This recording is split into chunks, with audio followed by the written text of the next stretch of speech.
Gus scores the 2 touchdowns after promising if he scores 2 and McCaffrey scores 2, I would donate, what was it, $150 to the No Kid Hungry, and then I would enter us in a big lineup this week. I would do a lineup for a $33 lineup. So now I didn't hit the bet, even though Gus hit the 2 touchdowns, as you know, which was amazing. Gus hits the 2 touchdowns. McCaffrey hits, and there was no cash out. I was so mad there was no cash out option on that bet, because I would have cashed out $120, $150. I would have been thrilled. Oh, yeah. But then McCaffrey doesn't score, but I was like, then I hit the 10 grand, and I was like, all right, well, I'm still going to make that donation to No Kid Hungry. So that was cool. And then I was like, all right, we'll do a $33 one this week. So I was going to do the 27 or 25, whatever it was, but that's got a 10 grand first place, which is great. But this one has a 25 grand first place. So we might as well try to beat last week's number, you know, and this is not the lineup we're going to enter, by the way. The one that's up there, that's cash, because I figure we'll just start talking about cash in a minute. But yeah, we'll see what happens in terms of entering a $33. I never have entered a $33 lineup willingly before. That's way out of my price range. But this week, you know, I figure it's worth a shot. So, and we'll hit this, and you know, everyone will get a nice little bonus, and it'll be good times. Yeah. And you know, but again, got to do, and those who are tuning in now or who are going to watch on the stream later, Gutta said, what did I do after I hit for 10 grand? I said, put 30% away for taxes. That is the Doug method. And so that's what I would do here. Hit for 25 grand. The first 7,500 goes away towards taxes. And then we deal with the other 17K, and we figure out what to do there. I think if it was DK, I would actually increase my bankroll for, like, I would leave like 4 or 5 grand in the account and just play with that, and maybe just cash out 10 and figure out what to do. But like, definitely we donate. If we win 25,000, I'm gonna go 500 going to No Kid Hungry. Like, I'll put a $500 donation there. I think that's probably the way to go. Let's up that total. But you know, maybe it's your turn this week, Gutta. Hey, hope so. You know, if you win 20 grand this week, and I won 10 last week, and Sean won 20 last year, we can have him on next week, and we'll call it the 50K podcast or something like that. You know, well, we could just pull that money in. Like, man, felt good. Meanwhile, what am I most concerned about? The fact that I can't get my damn cash game lineup to work ever. Like, I used to just roll cash game lineups, and this year, I just tinker a little too much, and it's cost me, and I'm right back there again this week. This is the lineup I settled on, you know, earlier in the week. I think I sent it to you, and I said this was, and I don't think I've changed it since I sent it to you. I might have played with the defense, but like, no, I don't. I thought I maybe had the Commanders, but this, I think, is kind of where I was at all week.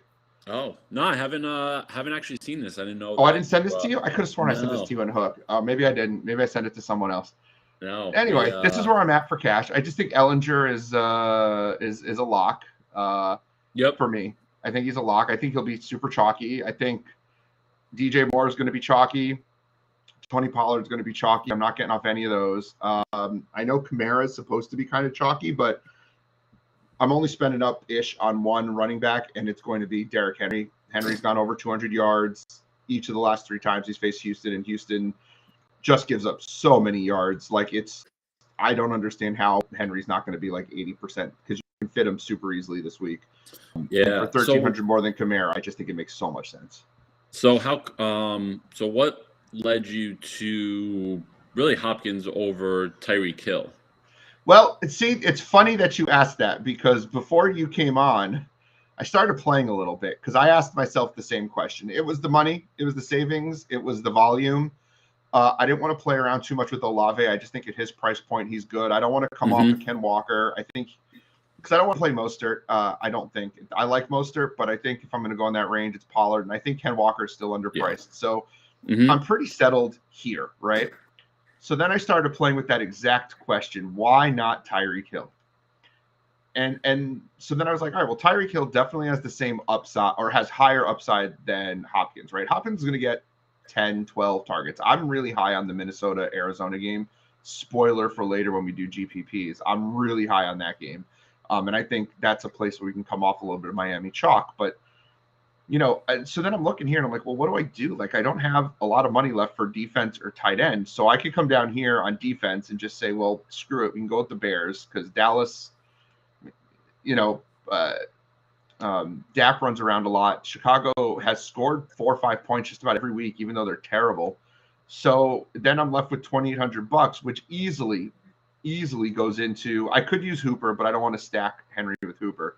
So then it's like, okay, well, there's Noah Fant, but I've been much more comfortable with this if Metcalf was going to be out, but it looks like Metcalf's actually going to play, though. Who the hell knows about Metcalf if he's going to get re-injured and what's going on.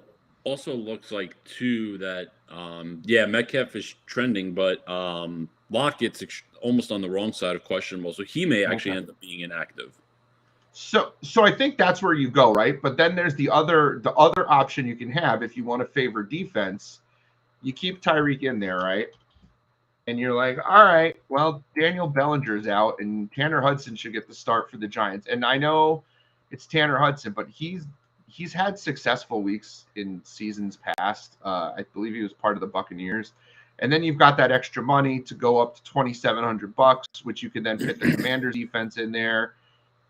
Or the Rams, really. I mean, either one of those are fine. You know, you put those guys in there, and that lineup works well. So then it's all right, Hudson and the Rams, or Fant and the Bears. It's kind of a wash. But then it's, Tyreek versus Hopkins. Obviously, I'd rather have Tyreek. The defenses, I don't care between the Rams and the Panthers and the Bears. Like, they're all the same. Like, I don't give a shit. Like, they're all defense. And then so it's like Hudson versus Fant versus Irv Smith. I really like Irv Smith this week, but is Irv Smith worth going from Tyreek Hill to DeAndre Hopkins? Tyreek Hill's more likely to break a slate, whereas Hopkins is less likely. Like, Hopkins probably has the higher floor, I think, but Tyreek has a pretty high floor, 10, 12 targets a week, and a high ceiling. What's Irv Smith done this year that I'm really going to go down for? He's had 2 games above 10 points. He needs 10.5 to get 3x.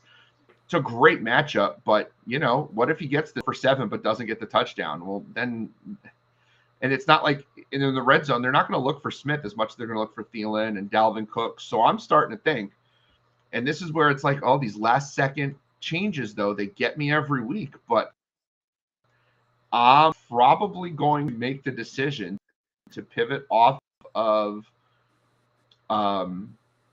Hopkins, go down to Fant based on all the injuries in Seattle's wide receiving core and the fact that the Giants are not great against the tight end. And Fant, as much as Disley's been playing, Fant is definitely the game breaker.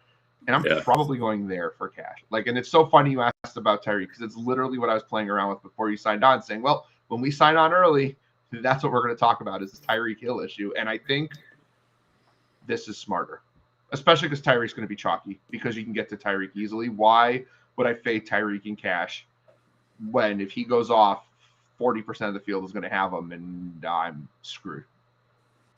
Yeah, well, yeah, and that's becomes becomes a little bit of a thing if you miss that one guy massively owned, or even that just kind of goes off at a 40% clip or something like that.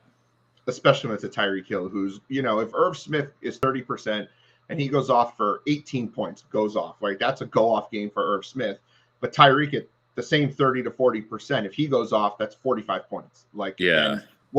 Realistically, the range of outcomes for DeAndre Hopkins, what's his upside, right? His most crazy game is going to be 10 for 120 and 2 touches. I mean, 36 points. Yeah. I think since Hopkins has been with Arizona, I think he's only gone above 30 points once. Yeah. Which, I mean, again, Hopkins, the way that his target volume should be there, he's still a solid cash play, because he can pretty easily get you that 3x. But again, Hopkins can can give you a solid day at 23, 24, 25 points, but Tyreek can give you that, 35, 40 point game. And that's a big difference maker there. And I'm sure there's a way I could spend down. I could, move Pollard into my running back, get off of Ken Walker, move up from Olave to DeAndre Hopkins, and spend down at my flex to someone like Paris Campbell or Wan'Dale Robinson or something like that. But I do think this is a 3 running back week. Yeah. And is DeAndre Hopkins that likely to be that much better than Olave, because you know who Chris Olave reminds me a lot No, of? DeAndre freaking Hopkins. Like, I was going to say, they're player. They're going to have the same volume. I mean, New Orleans is so shorthanded this week. I mean, I wish, I almost wish DraftKings would have Taysom Hill at tight end. I mean, it just feels like he's going to get used big time in this one too. But yeah, I think coming off of Olave would almost be silly, because his volume is going to be pretty close to what Hopkins is at, $1,100-$1,400 savings. He's a 7K guy, Olave, that they just haven't priced correctly. Not once this year has he been priced correctly.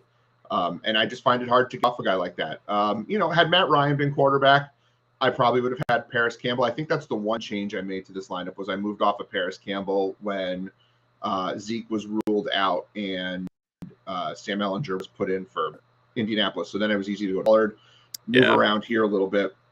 But I look at this lineup and I'm like, boy, I didn't have to give in pretty much anywhere. I don't have a punt at wide receiver. I don't have a punt at running back. I have a punt at tight end, but we always punt tight end. I give two shits about my defense. And I was always going with Ehlinger, because why not? Why would we? Outside of Jalen Hurts, right? Who's going to guarantee to score higher than the 17 to 18 points we could get out of Ehlinger? Like, it's just not. I mean, Kyler Murray's not been safe. Dak not been safe. Tua's great, but Tua for $2,200 more, he's not a lock. Kirk Cousins is. I love him this week, but he doesn't run. I need a running quarterback. Daniel Jones is the only other guy I really considered in this spot. Maybe Justin Fields at 5,200. Andy Dalton's got the best matchup, but it's Andy Dalton. Like, aren't I better off just going down to 1,500 and taking Sam Ehlinger at that point? Because Ehlinger runs, and he was really good in the preseason. I love my preseason studs.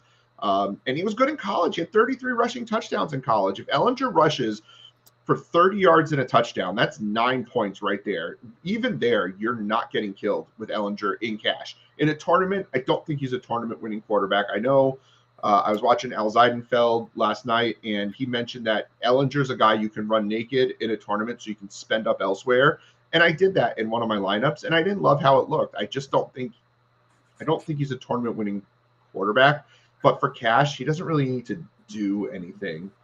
Matt wants to know, what about Moreau at tight end? Right now, Waller is not out unless they ruled him out in the last couple minutes. They did rule him out. Okay. Yeah. Because they said they were going to test him pregame. I saw Schefter about half hour ago said he was going to test pregame. Moreau is usable, but again, is he that much better than Noah Fant at 2,800 or Tanner Hudson at 2,500 or Irv Smith at 3,500? I mean, last week he was the starter in a pretty good matchup and got 6 points. Yeah. Am I opposed to Moreau? No, but I'm not running to get Foster Moreau. Yeah, and also too, Moreau's 3,100, compared to Fant's 2,800. So, when you're talking about tight end, that 300 can be a meaningful difference. And also too, the Saints actually are a really tough matchup for tight ends. They've given up next to nothing to tight ends this year. So, and even like last week, Zach Ertz really didn't do much against them in that, there was, there were some defensive touchdowns, but a pretty, back and forth, high scoring game. Maybe in GPPs, you can look at Moreau a little bit if that game's going to, if you anticipate high scoring there, but I don't think for cash, you have to really worry about that unless your lineup's a little different and you have the extra money and you want to use him instead of going to, someone in that higher range, then he's as, good of an option as Fant is realistically, but again, that in cash, that $300 difference can be meaningful at kind of a position which is just kind of a wasteland right now. And I will say too, on FanDuel, if you play cash over on FanDuel, which I do, and I usually have very different lineups because the pricing's different enough. I was able to make this exact lineup over on FanDuel, except instead of Ken Walker, he's very expensive on FanDuel this week. I had DeAndre Hopkins. So I actually went Hill, Hopkins, Olave, DJ Moore. I've got Fant, Ehlinger, Henry, Pollard, because Pollard is super cheap over there. And then the Bears defense. I mean, it's very doable to just take the guys you like. I was really high on Devontae Adams earlier in the week, but at his price, I just think you're better off getting Tyreek Hill. I'm not worried about Adams with the flu that he had. That doesn't bother me, but I do think that Tyreek's just in a better spot this week and should carry more ownership. I love Devontae Adams in a tournament, but I don't think you have to go there in cash this week. I just think he's, given the price, could Devontae go 10, 120 and 3 touchdowns? He absolutely could, but I'm getting Tyreek for $100 cheaper. Yeah. So I just think, Adams, I think that's the way to do it. Adams is one of those, almost like more tournament pivot type of thing. So everybody's going to be gravitating towards Tyreek, whether they stack or use him as a one-off because of the matchup. Where Adams has the same upside realistically, but not as much as he did when he played for Green Bay. He has been used a little differently in Las Vegas, and I actually think he's more of a DeAndre Hopkins type with a little more upside than Hopkins. I don't think he has Tyreek's upside anymore. I'll be honest. That's part of the reason I pivoted off him a little bit in cash. Okay, well, again, for cash purposes, there's no point in getting cute with it either. Nope. But also too, I would argue that upside is still there. The Kansas City game, he put up 30 points and only had 3 catches. It's pretty comparable to what Tyreek could do. That's true. But yes, he hasn't been. The volume hasn't been as consistent with it. He's not getting double-digit targets every week, but they've relied on Jacobs a little bit. But I think this is one of those games, especially with no Lattimore, you could see Adams a little bit higher, assuming that he's all right from this little flu bug he had or whatever it was. Yep, non-COVID flu, they said. So that's I would assume that means, and I assume the distinction is put out there more specifically because it probably didn't debilitate him in any other way. Just to say that he won't miss the game, yeah. Yeah, just it probably didn't have any other lingering effects. So he's should be good to go today. And again, tournament wise, love him. Is there anything we're missing in cash? I really don't get the Kamara thing, by the way. He's supposed to be pretty widely rostered. I get it in tournaments using him. I don't get using Kamara in cash. I do understand he's got the target upside. He doesn't get enough carries. He never has for me. The touchdown equity is still there, like to an extent, but they're definitely using Taysom Hill a lot more at the goal line, and that vulturing by Taysom Hill takes Alvin Kamara out of cash game consideration for me this week. I can't justify using the guy that they're like. He's going to have a 3 touchdown game at some point. We know this, but we don't know when. And because of the way they're using Taysom Hill and the way they're rotating the running backs, he's a tournament guy, right? Like Alvin Kamara is 35% in cash this week. And he may pay off, but you got there because the variance worked in your favor, and I don't want to play with variance in cash. So I think I don't get the Kamara number if he's at 20 something. It's our second Taysom mention, Troy. You missed the first one. And we'll continue to mention Taysom as I'm using him in my Battle Royale. Both my Battle Royale lineups have Taysom at tight end. So I'm all on the Taysom train this week at tight end at a good price. Anyway, you were going to say Gutta. No, I was just saying, I understand it in an extent just because you're looking at he's still going to get high volume. He's upwards of 20 opportunities and all that with his carries and targets, and it's a really really good matchup and everything. But yeah, I think the touchdown part is the separation from a cash standpoint anyway. Yeah, in cash too, you're better off spending extra $400 for Jacobs, who's been used far better, even though the matchup might not be ideal. He's still been used far better and is still getting the target volume. Really better using Barkley, who outside of Daniel Jones and a little bit of Wandale, like who else is there for the Giants? And he's been getting used really well. And he actually is due for some touchdown regression just as much. And then, of course, you're probably better off using Ken Walker, but why not just spend down and use Mostert, Pollard? I think who else? There's someone else at that price point that was fairly decent. Brian Robinson, Donta Foreman. I just don't think you have to go outside of Henry. You don't have to spend up. Running back in tournaments. I love spending up at running back in tournaments. So one thing now with actually with Henry that we haven't talked about yet. Do you have any concerns with Malik Willis starting for Henry? Nope, not at all. Okay. I think they're Easy going to enough. try to protect their future franchise. I know he's a runner, but I think they're going to. I mean, I actually think it opens some things up for Henry because I think they might run some more read option. Where if the defense is worried about Willis, I think some holes could open up. There's two threats now on the ground because while Tannehill has good wheels and can run, Malik Willis is definitely a better runner. Way different. And I think they know that. The defense knows that. They're going to scheme ways to make it look like Malik Willis is running. I think it hurts the passing game. I think it hurts, not that you're using the passing game, but I think the team could run for 300 yards today with Henry getting 180, 200 yards and Willis getting, 50, 60 yards and Hilliard getting 20, 30 yards. Like, I think that's what Tennessee ideally would like to do is just pound the shit out of Houston on the ground this week. And they probably could. So no, I'm not really worried. Like, does it maybe cap Henry at a 200-yard 3 touchdown? Is that upside going to happen? Probably not. But can we still 150 and 2 touchdowns? Yeah. And more dump offs perhaps to Henry. It probably boosts Dontrell Hilliard a little bit, honestly, if you were that desperate and need him, maybe season long you need him, but maybe a little more dump offs. But no, I'm not as worried. Now, of course, when Willis rushes for 3 touchdowns and I'm throwing shit at my TV, maybe, but I'm not really worried. $8,400 is still too cheap for Henry, given what he's done in the matchup and that now receiving upside. I mean, dude's averaging 4 targets a game too. Like, that's all we've been asking for him. So, are you worried about him now? No, I'm not. Okay.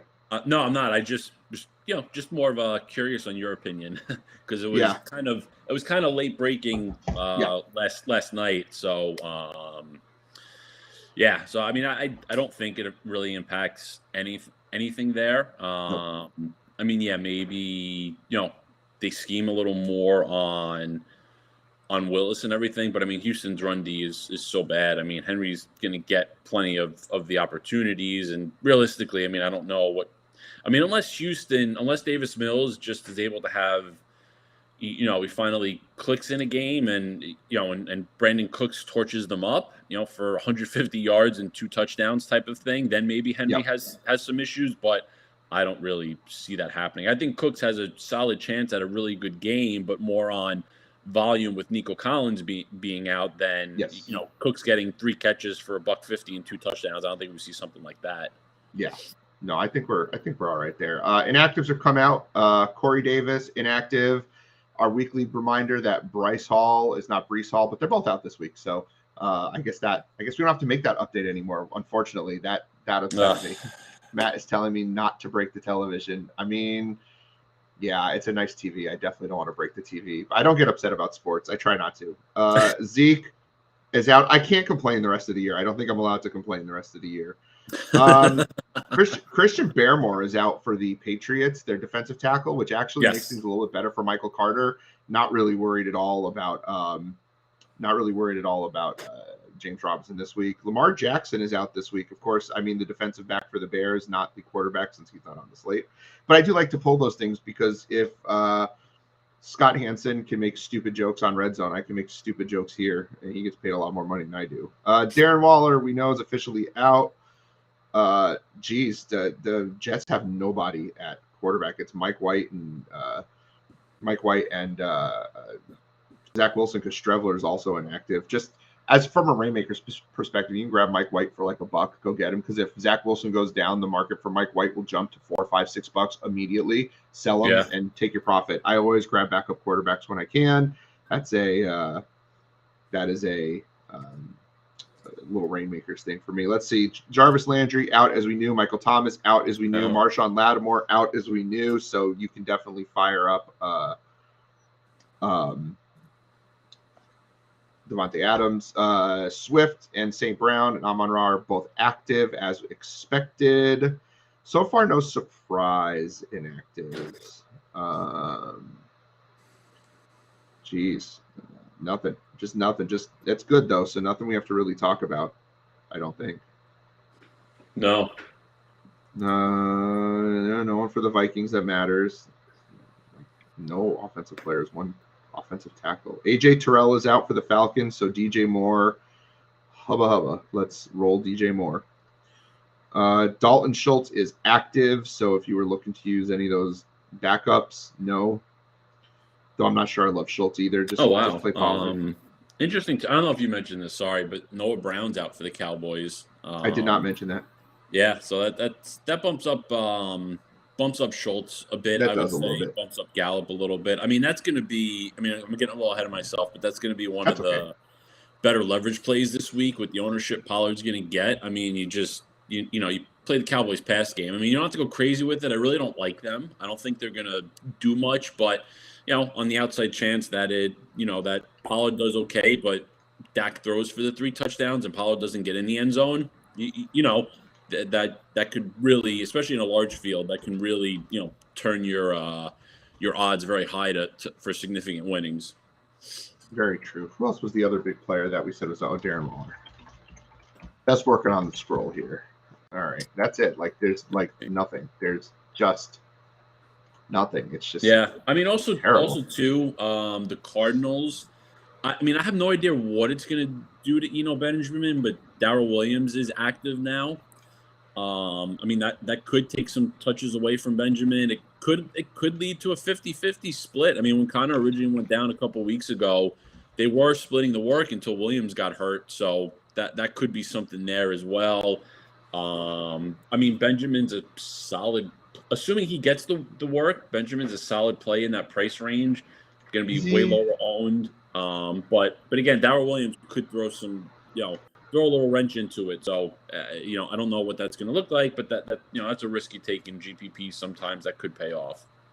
Well, I was never on the Eno train on this game, particularly Mostert, Carter, Khalil Herbert, Najee Harris, Brian Robinson, Tyler Algier. I don't think you need to take the chances. Even in GPPs, I don't think you have to take too many chances this week because there are players at just about every price point that are pivots that are decent that aren't going to be super risky. I don't think you have to play with I don't think you even need to go to the Najee Harris route because I just don't see that being, even at 5,700, I don't see that being a worthwhile move when you can just go down to Donta Foreman. I'd rather use Tyler Algier in tournaments than Najee Harris at this point.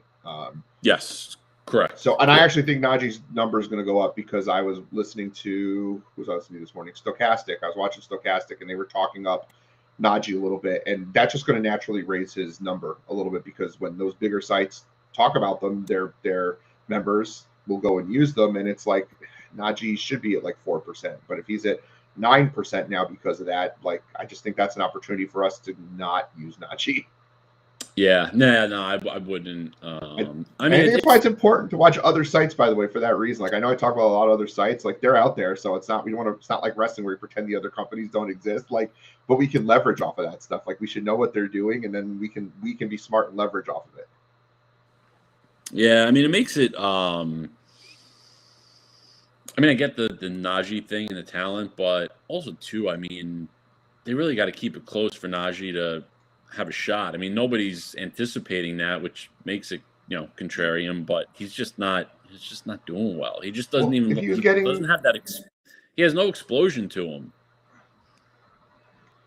If he was getting his normal target share from last year, he'd be useful, but he hasn't gone, is it 4 targets a week? Other than that, it's 4 less targets. And he's not doing anything with them. And he's just been, and I don't think it's even him. I think he's a talented kid, and I was wrong on him. I thought he would be in the running for number 1 overall player this year. I really did. And boy, maybe Ben wasn't as bad as we all thought Ben was.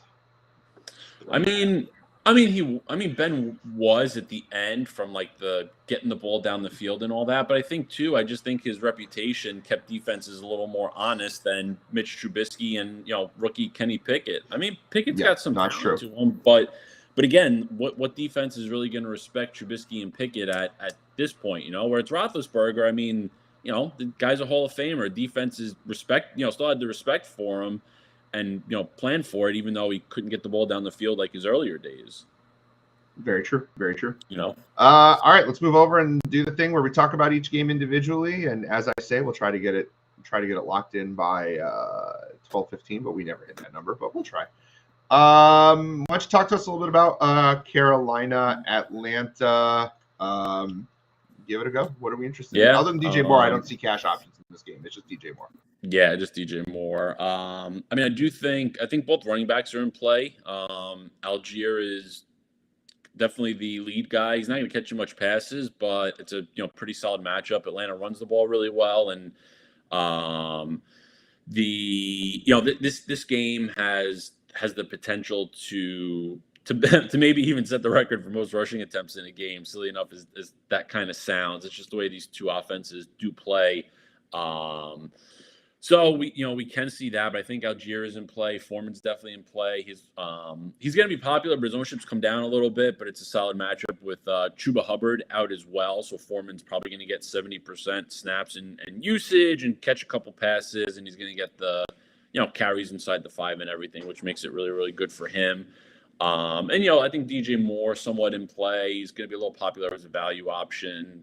But that's okay. I think the target share is there, and there may even be an avenue for using PJ Walker with Moore. I mean, Walker has not been running the ball, which would have been makes him a little bit nicer potentially. But I think large field, maybe you can make an argument. Walker with Terrace Marshall and DJ Moore in the event that Carolina maybe has to throw a little more because Atlanta's running all over them, and Carolina themselves have to pick the pace up a little bit. But I think that's about it there. And then so we'll move on to the next game with the Bears and the Cowboys. From a catch standpoint, really the only guy in play here is Tony Pollard. That's really the only thing you can trust or use confidently is from a usage standpoint. From the GPP perspective, probably wouldn't touch anybody on the Chicago side. I mean, maybe you can make an argument on Darnell Mooney simply because he's just has it's a very low volume passing attack, but he's got a massive target share for the amount that they do pass, and he is really talented. He does have upside if something ever clicked with Fields in the passing offense. So he could do well, and if Dallas kind of trounces them and everything, and Chicago has to be a little more pass heavy. If Mooney gets in the end zone, he's going to smash his value at only 4,800, but it's definitely a little more risky, a larger field type thing. If you're looking to save salary, but do it in a different way than some of the other guys in that wide receiver area. And then on the Dallas side, I think the Dallas side you can maybe get a little creative from a GPP standpoint as well. With Pollard's ownership and where it's going to be, he's going to be probably 80-90% in cash. We don't worry about leverage there. We just take the best plays, of course. But the tournament side, I think you could easily see Pollard upwards of 50%, depending on the type of tournament you play. Like the smaller field or single entry 3 maxes, Pollard's probably going to be over 50%. In your larger fields like Millie Maker or those if you play like the dime or quarter contest, those types of large fields, you probably see Pollard closer to like 35-40% just because of the volume of lineups in there. People try to get a little more creative here and there, but I think the Dallas pass game can be one of the bigger leverages on this slate this week, because again, if Pollard could have a solid game, give you 5 catches and 100 total yards, but if he's not getting in the end zone, he's not hitting it for you. So if the touchdowns come on the passing end and it's Dak, throwing them, of course, well, you've got a much limited target tree now with Noah Brown being out. That really gives you Lamb, Gallup, and Schultz. And I would probably, if I did play Dak, I'd probably stack it with with Lamb and Schultz. Schultz has been one of basically Dak's number 2 target. Dak came back last week and Schultz got 5 targets right out of the gate. I think you can see that again, and Dak does love using Schultz in the red zone and inside the 10 and 5 yard line. So Schultz can really give you some potential touchdown upside. And again, if Dak throws for 3 and 1 goes to Lamb, 1 goes to Schultz, you're kind of cooking, because that likely means Pollard is not getting you that 4x or real upside that you need to help with the type of ownership that he will be getting. Bite your tongue. I want Pollard to have a massive day. No, I think Dallas passing game is a great leverage spot. And then, sorry, I had to run for half a second. Dallas is obviously the only cash play we're looking at in this game. Really, Pollard. Is Pollard. And I mean, if you don't like Ellinger, I think Fields is a good spend down option. He should be running. They've schemed for him a lot more lately. Miami, Detroit, we definitely talked about Tyreek Hill being a prime cash option at wide receiver. I think Tua is in play, though not the guy I'm going to. Mostert is in play, though not the guy I'm going to now that Pollard is available for 200 more. I know we're ready to go there with St. Brown. The price is right, but it's, clearly he's left the last couple games he's played early. He's been out a little bit. I think he's more of a tournament guy. This is the prime tournament spot today, right, Gutta? Yeah, I mean, this is easily going to be the most popular stack. I mean, with how ownership is shaping up and it's kind of moved, I mean, it's very possible to see the three-man stack of Tua, Hill, and Waddle more than 10% owned in a tournament, which, an individual player, 10% owned, we don't worry. But from a stack standpoint, that's a very high number for a tournament. And, smaller fields, single entries, 3 max, you're probably going to see it potentially even more than that. So it's going to be very interesting how this plays out. Now, I do think you need lineups of this. This game easily has the highest ceiling of any of them out there, and Detroit plays better in the dome and at home, so this is gonna be helpful for them after 2 weeks of basically crap in the bed. And there's a lot of ways. I mean, it's very easy to get different in this as well. I mean, the most common probably run back you'll see will be St. Brown, but I do think you can very easily go to Hawkinson or DeAndre Swift as the bring back, who each guy does have very nice upside.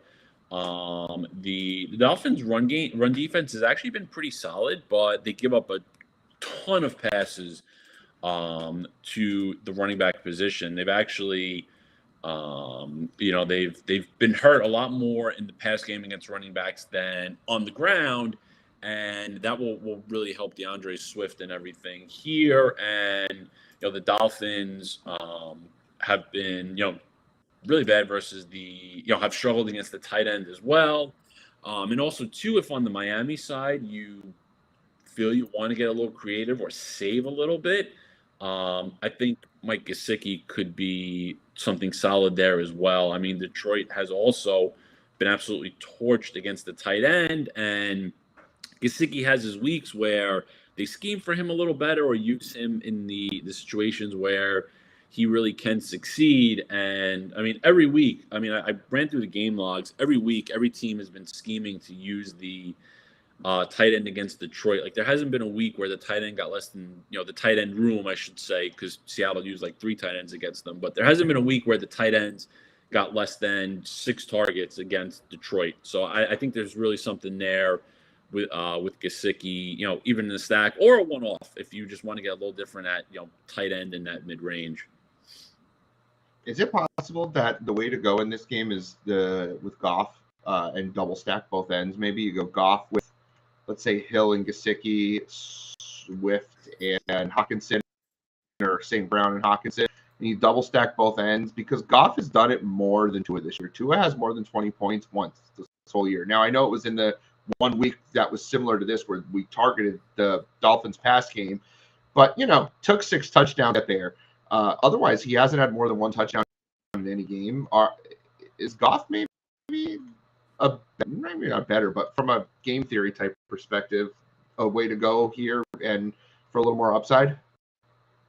Yeah, I think so. I do. I didn't write Goff up as much this week with it, but just the theory on it. If you're looking at it, there's 3 Detroit guys that can be used. I mean, they don't all necessarily, they can all hit value, but Goff doesn't get there. But also, too, if you look at it, look at it from the Dolphins side, if you're expecting, all right, Tua, Hill, and Waddle to all go 4X and really catapult you, well, that probably means Goff is throwing it over 40 times. So realistically, if you think the Dolphins side is going to explode and get you there, well, Goff is going to have to be doing something for Miami to kind of keep throwing, unless it's all in the first half type of thing. Yeah.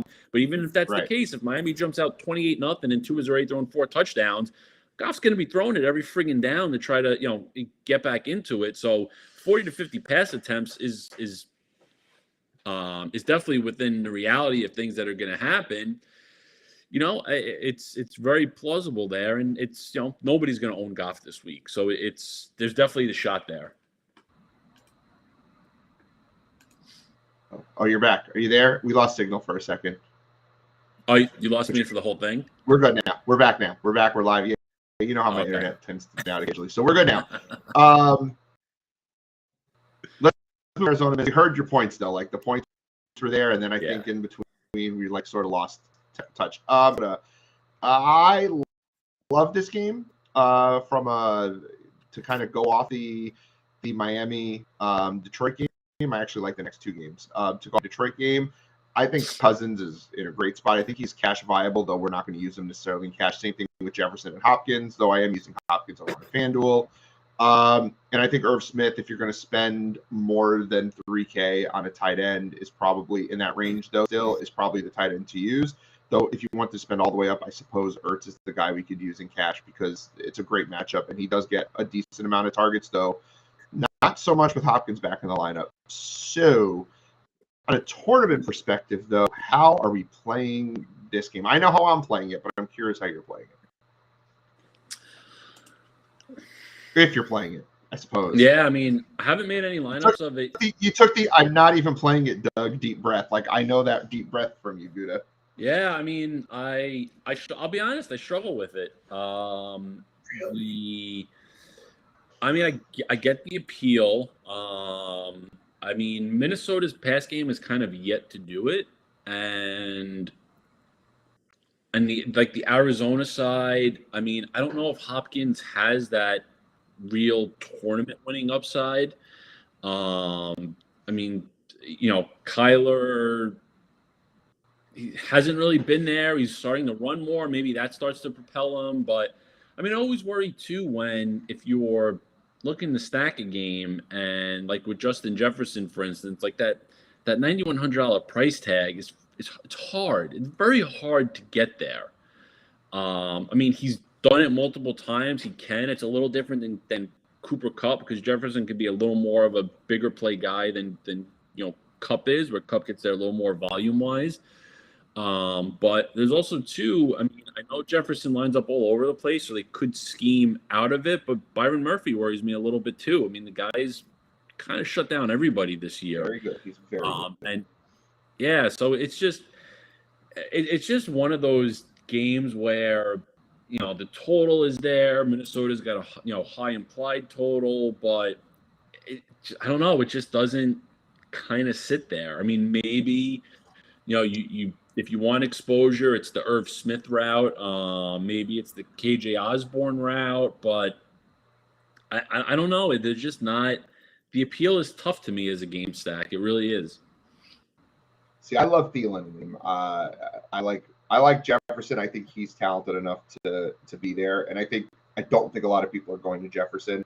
I believe the way I stacked this was I stacked them on both sites, but I think I've got Cousins, Jefferson, Hopkins, Smith on one site, and then Cousins, Jefferson, Hopkins, Thielen on the other side. I'm not really stacking it from the Arizona side. I think if there's a week for Minnesota to go off, it's this week. Arizona's defense has been a little sketchy against the pass. Mm-hmm. I think I'm feeling this game maybe more than others, but I also think it's because so many people are on this Miami-Detroit game. I see an opportunity here with higher-end guys who may go lower owned. I don't know. This is kind of my make or break game this week. If this game pops, I mean, we have another good weekend. If it doesn't pop, then it doesn't pop.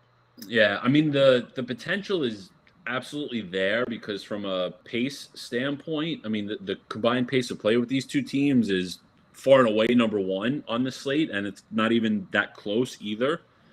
Which, if you get that with the way that these teams can play, you can easily get to 65 points, and you'll probably need the exposure to this unless it's a Dalvin Cook game that he goes for 3 touchdowns.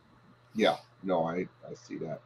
Sorry, just checking the score from the Broncos game. Broncos up 14-10, but Etienne, another big week, 100+ yards. Going Sutton over Judy is what's going to hurt me in so many lineups. I Don't know why I went there. Moving on to the other games, I think could really, in the early window at least, challenge that Dolphins-Detroit game. We got a couple of pretty good offenses against a couple of not so great defenses. From a cash perspective, as we talked about being the show, Kamara is going to be popular. I don't see it. Adams was in the conversation, but I think you're better off with Tyreek. Olave is the guy for me in cash. Just nice target volume, really strong matchup against Vegas. I feel really good about that. I do think if you're going to spend down at tight end, Juwan Johnson is in that conversation, not because of the touchdowns last week, but that target volume's been there. He's had 4 more targets in all but 2 games this year. And he's another one of those wide receivers playing tight end. So I think an argument could be made, though he's more of a tournament play for me.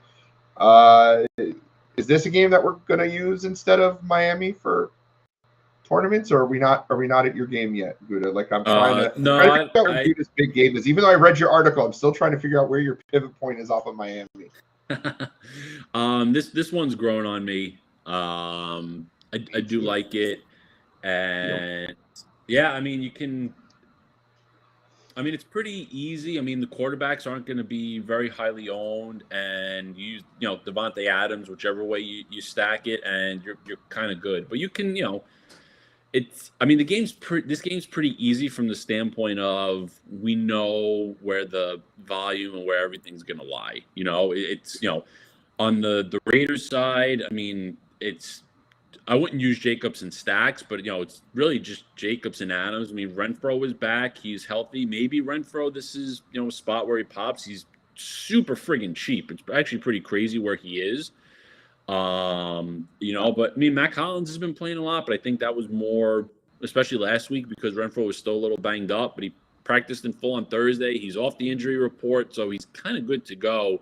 And with no Waller, we could see that, Renfro 10-target type of game where, if he gives you 7 for 80 yards, that's huge, especially if he can find his way in the end zone. And then New Orleans, I mean, again, it's Kamara and Olave. I do like Traquan Smith as well if you want to stack it without Kamara in there. Traquan, I think, is has a little sneakiness to him. He's actually done pretty well with Dalton under center in the way that he's been targeted and everything. And Traquan's got that ability to catch a 60-yard touchdown. He does have that type of speed and everything. And also too, as you mentioned, Juwan Johnson has seen some favorable targets, and he's cheap enough that if he gets in the end zone, he pays off nicely. I don't know if I would use Johnson as a part of the stack, though. I think Johnson's better utilized just kind of a one-off elsewhere, but the argument's there with him as well. See, I like Johnson as part of the stack simply for the opportunity to run a higher end mini stack. We're going to stack this game hypothetically in a $33 trade. Like this is the one that I think has some potential there. I just think there's a lot of ways to go, and I almost prefer stacking it from the New Orleans side because the Raiders could run it or throw it. And I know New Orleans is going to want to run it, but if the Raiders score, Dalton's going to throw, and it's a great matchup. It's one of the better matchups Dalton's going to have, and we've seen this year that he's not afraid to air it out. He's got a couple of decent games under his belt, particularly what he did last week in a game that they absolutely needed to throw in, which was great for him. So I think it's there. Like he makes mistakes, he made up for it with the volume, and he runs just enough. All right, moving on to the New England and Jets game. This is starting to feel like we're back last year, where it's like, why even bother? I don't see it. Like I do have a prediction though. I do have touchdown parlays that involve a lot of Braxton Berrios. I think Berrios gets in the end zone again this week. I think he's underpriced, not a cash option or anything, but since I'm introing this, I do think Berrios, with Corey Davis being out and Breece Hall being out, could be a guy who gets a little bit of work. And I would love to see Berrios score a touchdown this week. They love to give him a run or two every single week, and I think he'll actually end up with closer to this 4-target number. Just touchdown parlay wise, I'm not sure I'll play him. Maybe in DFS if I need to get to that number, though. When we get to the Houston game, I'll talk about one of my favorite punts of the day. But yeah, I think this Tyquan Thornton too. This range in general is interesting for this game, but I mean, there's no cash option. Is outside of the random dart throw, is there anyone in this game that interests you? at all? Um, Inside the Jets defense, I mean, maybe. yeah, I mean the two defenses I kind of like. Yeah. I mean, probably a little argument for Michael Carter. I don't think James Robinson's going to do that much. Yeah. Ty Johnson could be a little annoying maybe, but yeah, I think Carter. I mean, Stevenson's probably okay. I just don't particularly care for it with the ownership that he's getting. I think Stevenson, you're gonna have to rely more on the catches, like kind of like last week against Chicago. And this is surprisingly enough, the Jets defense has played really well. It's not that Jets run defense that we took advantage of last year with Damian Harris, and when we had one of our better weeks of the year last year. Sure did. Defense way different this year. Yeah, this is not that run defense. I mean, Salah has really changed a lot of things there, and it's you can see it kind of taking shape with the way this team plays and just like the just kind of message and aura around them. I mean, listen, they're not going to win 13 games. Don't get me wrong, but it's just a different environment and everything. I think this is going to be a boring, maybe 13-10 type of game that you just. I don't think you even need to mess with anything from the offensive players. I mean, maybe Braxton Berrios as that punt option if you're in that price range, just because we'll probably get 6 targets because Wilson does like using him and he's more comfortable with him, it seems. But I think that's really it. This year's Jets reminds me of like the early 2000s New Jersey Devils, just a boring team that just grinds out wins. Like, I know I went cross sport there, but they're about the same. No, this is be a dull for. That's a really good comp. Thank you so much.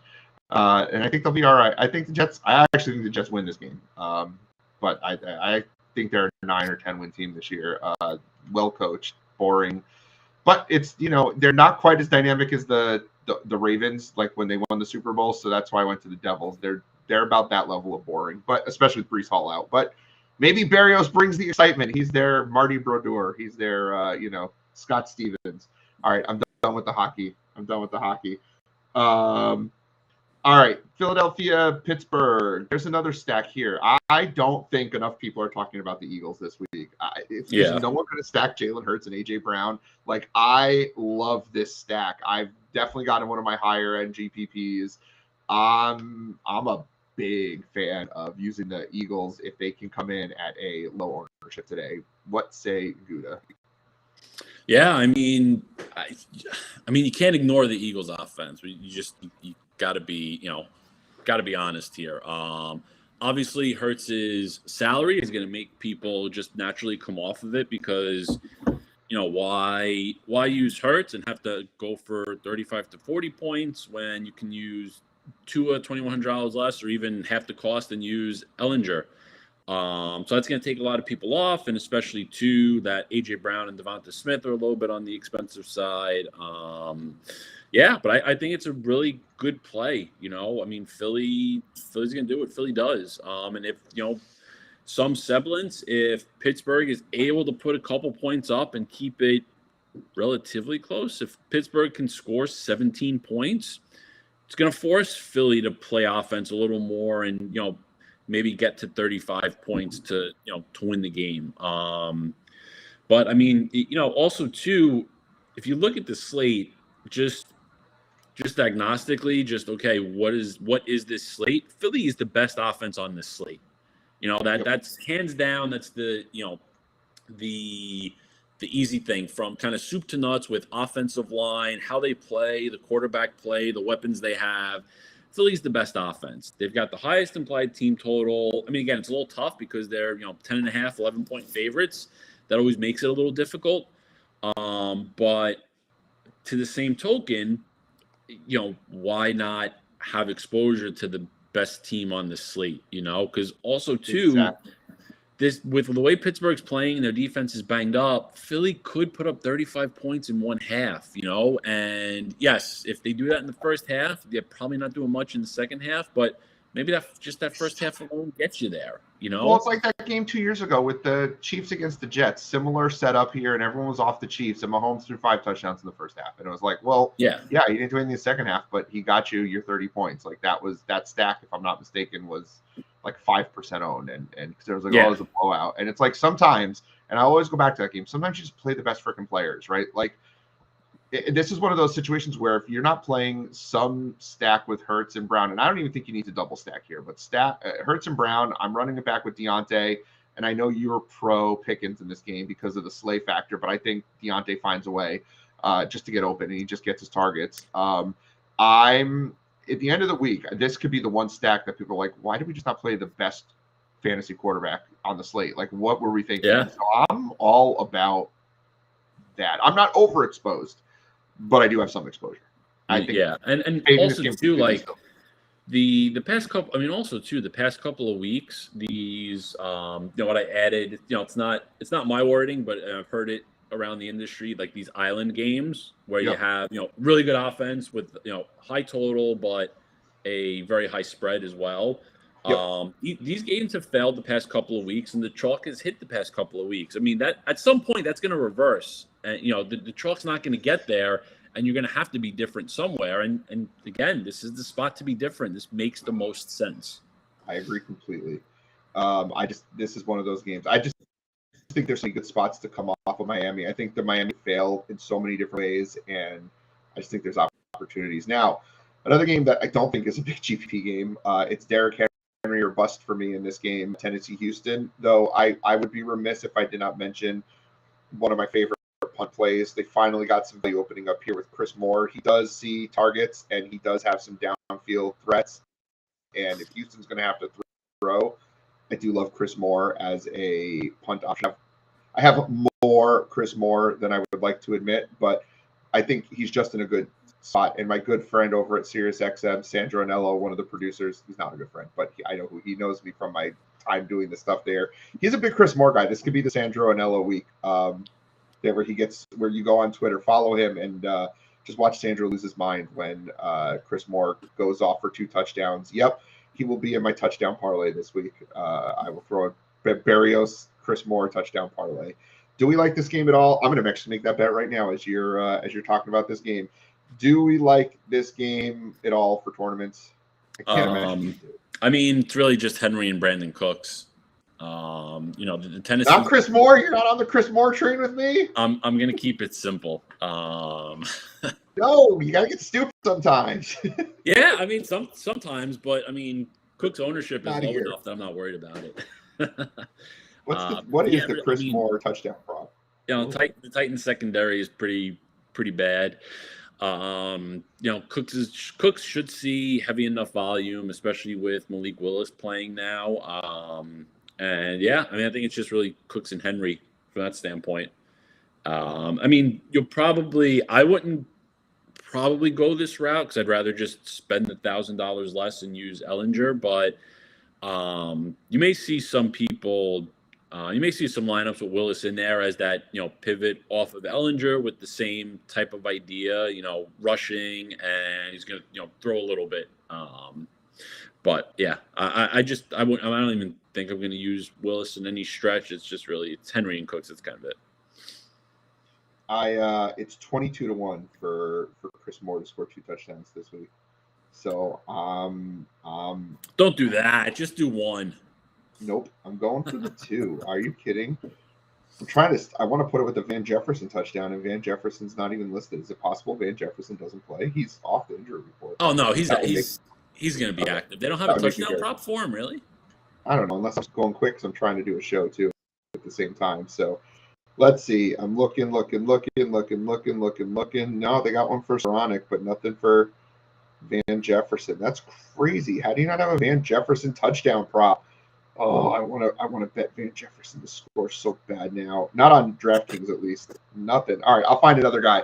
Washington, Indianapolis. I mean, I'm rolling Ellinger here. Like, I like Ellinger in cash. I do think the Commanders' defense is cash worthy. Any tournament love here? Yeah, I do. I mean, I don't. Really? Yeah, I feel like an anti-Gutta game.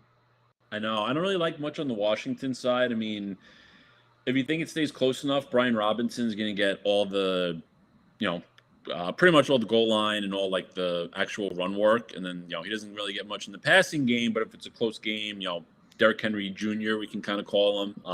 It'll be all right for him. And then I think the Indy side is interesting because you can get different. I mean, Ellinger himself is going to carry ownership because people are just going to put him, maybe use Van Jefferson, and then just jam in as many high end guys as you can.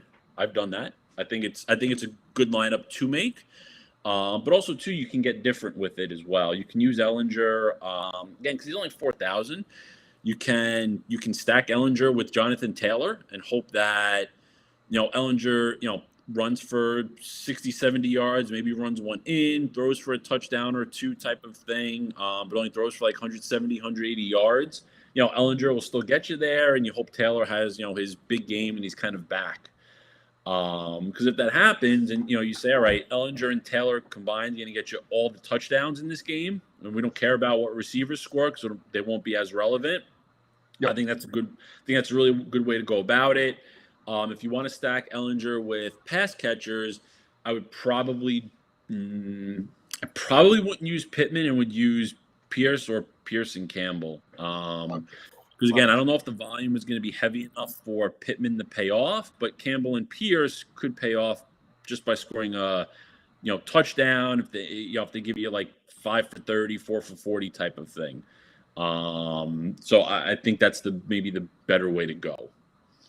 Jonathan Taylor's trending to be like 5% this week. Any love for him in a mini stack or a one-off in a tournament? Yeah, not a mini stack, but I do think a one-off as well. If you if you build your lineup and you can get there with it with his price, yeah. I mean, he's 8,000 is pretty cheap for him, and week one he did pretty well, but he's been hurt also, and I think people are just really sour on him for reasons not his own, not his fault. Very true. Just as a side note, as you all saw me on my phone, if Chris Moore scores 3 touchdowns this week, it would have to be 3, which is so unlikely. If he scores 3, $50 to don't get hungry because I put some shekels on that. On a 2 touchdown, a 3 touchdown. I maybe did some round robins with Berrios and Sam Ellinger touchdowns. I mean, but he's got to score at least 2. But if he scores 2, I'll donate a couple of bucks. But if he scores 3, $50 easily. Lock that in. Daddy want to get paid this week. San Francisco and the Rams. It's weird not to use Cup because he tends to go off against San Francisco, but at $9,600, you're going to need 35, 36 points, and he just hasn't really been there the last 4 weeks. Like he's 30 a couple times, but he's just not hitting that number right now. So I think he's great for tournaments. Obviously, I love Van Jefferson tournaments. Can't use him in cash, and I'm not going anywhere else in this game in cash. I think this game is far more tournament friendly than people are giving it credit for. Maybe I'm wrong. Tell me what you think, Gutta. No, I'm kind of there with you. Yeah, I think there's a lot of appeal. McCaffrey. I think this has a lot of potential for a ceiling game for McCaffrey. Coming in under 5%, by the way. Yeah, I mean McCaffrey. He's relatively cheap. I mean, 8,700 from what we've seen from him in the past is pretty cheap for him. Also, too, let's not forget he did just put up 22 points against the Rams 3 weeks ago, whatever it was. 2 weeks ago, yeah. And I think with Debo out and Kyle Juszczyk out as well, do not underestimate the impact of that. That gives McCaffrey a much higher reception ceiling with those 2 guys out, but especially Juszczyk. It's extremely, extremely possible that McCaffrey is going to have 25 touches in this game. I mean, the guy had 10 touches last week on like a 20% snap share and being on the team for 2 days. I mean, they're going the scheme for him. Like he's going to be a big part of this offense this week, and I think overlooking McCaffrey, is not an ideal thing with where all the value is this week. Realistically, there's a very good chance he's the top fantasy scorer this week, and it's not out of his range of outcomes. And at under 5%, you should be getting some McCaffrey, and he's so easy to mini stack with Van Jefferson. Like 11-7, you get the 2 of them. Like it is Van Jefferson catches a 50-yard touchdown, he pays off. It is the easiest mini.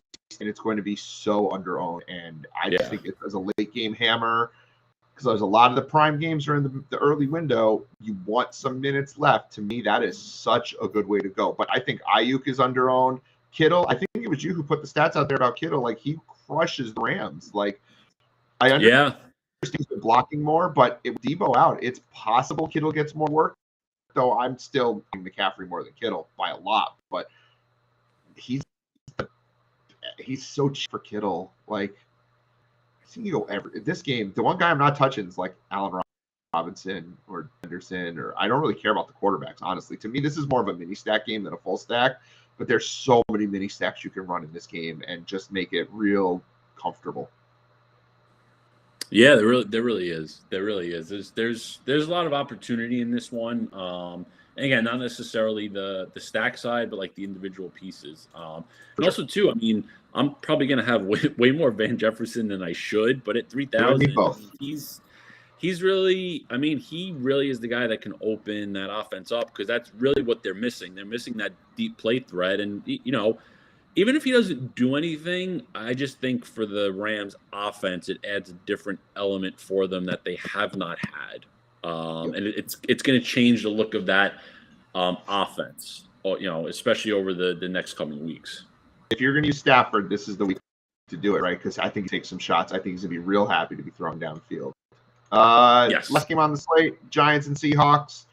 A couple of different ways. Oh, I just realized I have 2 Seahawks in my cash lineup. I don't love that, but I'm going to stick with it at this point. But I should also probably update it on my actual lineup since I haven't made that change yet.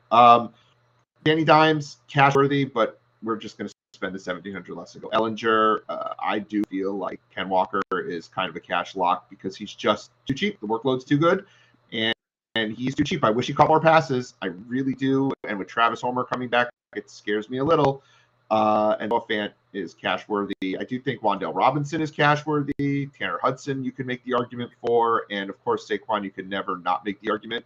But I think there's a lot. It's weird because I'm far more interested in this game in cash than I am in tournaments. I just feel there's a bigger floor than there is a ceiling.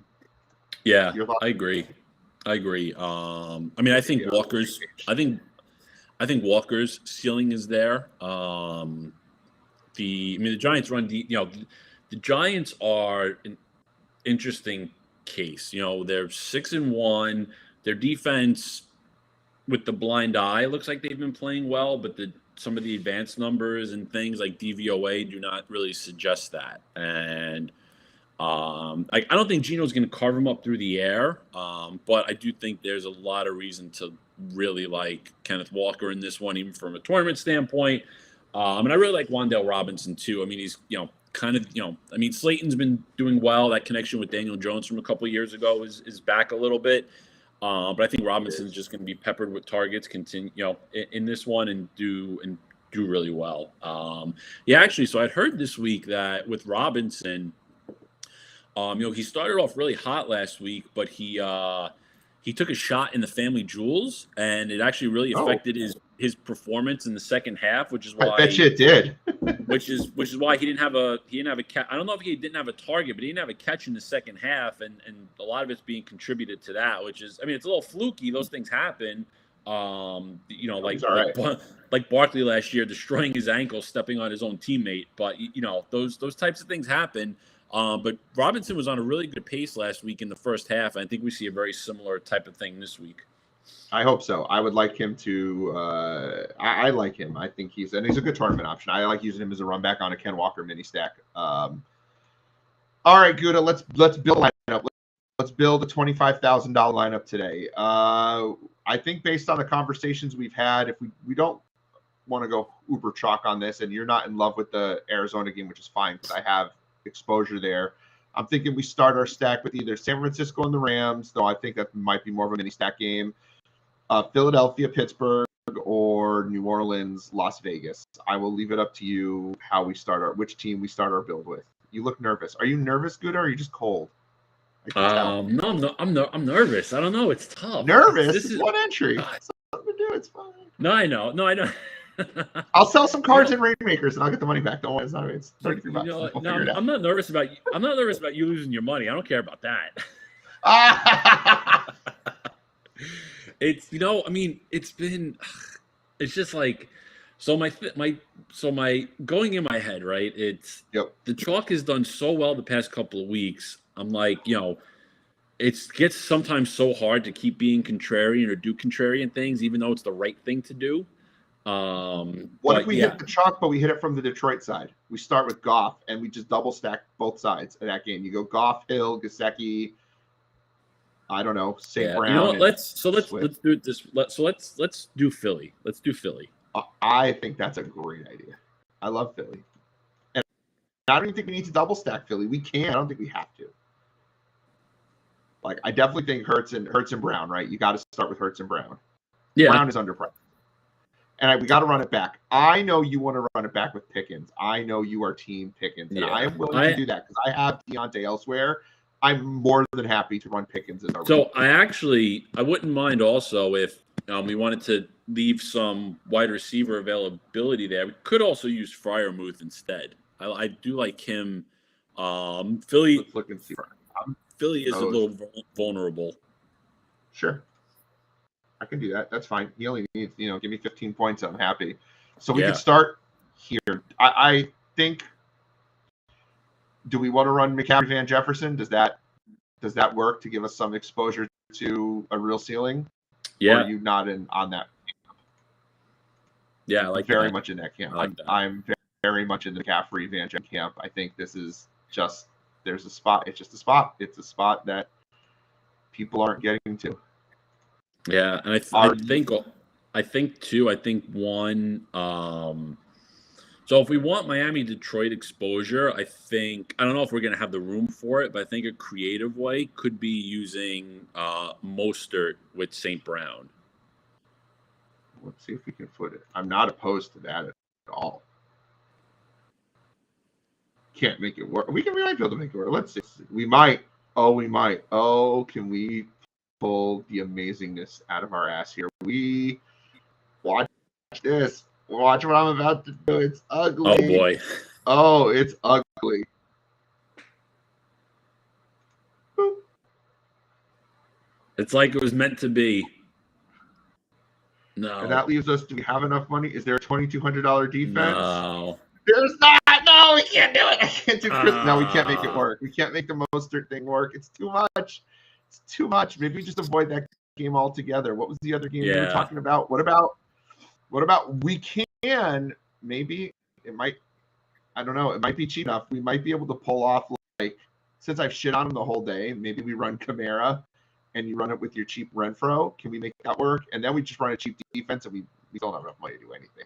Like you run the Bears or something, right? Like, I'm not saying we're locked into this. I'm not even sure I like this, but if we run, let's say the Bears, hypothetically, that gives us what? They're 4,000 at flex. That's ugly. Well, that's ugly, right? Like, we're not happy with that. There's not a lot going on at wide receiver at 4K. Who's in that? I'm just looking to see if there's anybody in that. Nah. Oh, you know who we could go to? Was Berrios there? Berrios. And then you got enough money to go up to the Rams. Well, we don't want the Rams defense. You could go up to, I don't care where we go with defense. Commanders or the Texans. Here is my other way of thinking, if I may. Yeah. Instead of going Kamara Renfro and Berrios, you go with the Gutta stack. I like running the Gutta stack, which is the running back defense. I call that Gutta stack. So you run a little Brian Robinson action here, and that leaves us a little bit more money to do maybe something here at wide receiver with a double shot at wide receiver. I don't know. DJ Moore, Hunter Renfro. Like, there's no stack there to it, but I'm just trying to see where Wandale's not going to get us where we want to be. Pierce is not good enough. I mean, if you want to do a little, if we like that New Orleans, Las Vegas exposure, we could use Traquan Smith. I mean, there's wouldn't be really anything to stack it with, but I think that gives us enough money to get Brandon Cooks. You love that Cooks play, huh? Yeah. I don't have any Cooks, so I'm more than happy. Nope, we're 100 short. Well, because I still want a Gutta stack. Yeah. I mean, what we could do, maybe we come up, maybe we maybe we come off of McCaffrey and we still have that same type of upside and use Jonathan Taylor and then swap the Commanders defense. Or what if we do stack? No, it wouldn't work out. I would say we could Gutta stack number 2 with the Panthers and Donta Foreman, but the Panthers, let's see, 200. Then I think we'd have enough money. I think the Panthers like 2,800. Right, and Foreman is 300 less than Robinson, which gives us the 100 we need for Brandon Cooks. Foreman, Panthers. I'm not opposed to this stack, by the way, the Foreman Panthers stack. And that gives us the 5,900 that you want for Brandon effing Cooks. Brandon Cooks. There we go. Does this work? I mean, this has a lot of pieces we like. There's nothing wrong with this stack here. All right, let's do this. Throw it in, right? I got to click submit before I lose my nerve to enter a $33 lineup, which is so outside of my realm of comfortability. Come on, and it's not clicking. Come on. All right, we'll get it to click enter. That's not a deal. So as I'm getting it to click enter, like the computer's like, you don't want to, but I do. Let's just hope it's not full. If it's full, I'm going to be super freaking pissed. Each week I've tried to enter something off this stupid show, and it's full. You know what you got to do? You got to reserve one thing we're going to take away from this week. So you got to. I meant to, but I was like, it wasn't full, and it wasn't close to full, and I was like, all right, we'll just load into it. All right, Gutta, what is the one big takeaway from this week that happened? Give me something. Last week I got it right with the Gus bus with 2 touchdowns, so we have a little bit of a momentum. But give me something this week. Derrick Henry and Kenneth Walker, both top 5 running backs this week. Oh, my cash lineup loves that response. Oh, you. Oh. No, I'm not going down to a $20,000 enter. Let's go. Let's see what we got going on here. What can we enter it into? I'll feel comfortable with. Prize pool. You know what? Put it in the millie. Just put it in the we'll just do the millie. We'll just spend $20. That works. I'm much more comfortable with that. All right, millie it is. Going for the millie. There, done. Millie. Okay, I feel way better. I think that's a pretty good unique lineup for the millie. Wait, why is it showing me both lineups though? Did it enter in the 33 and just not tell me, or did I spend money? Oh no, I spent money. Right, that's why the account is so low, because I spent money that I forgot about while we were doing the show. I was doing more cash lineups. So your answer was what? Now, what was your thing this week? Oh, Henry and Walker, top 5 running backs. I'm very happy with this. Listen, I'm doubling down. Chris Moore, 2 touchdowns this week. He's my favorite punt play. And I'm going to, you know what? I'm going to triple down. Braxton Berrios is getting in the end zone this week. That's where we're at. That's been it for the show. This is Heat Map Fantasy Sports. Check my pinned tweet at Bankster17, $3.99 a week to get all of our content. And we're just rolling in the dough. Thousands of dollars, just simply winning big money, all of us, in all the sports. Basketball's hot, hockey sport hot, football, everything, MMA. We got it all. Every sport, college football, whatever sports out there. I'm not going to list them all. You know what sports are out there. Under $4 a week. Check us out at Heat Map Fantasy Sports, at Bankster17 for Michael Gudadero. I'm Doug Shane. We'll see you next week.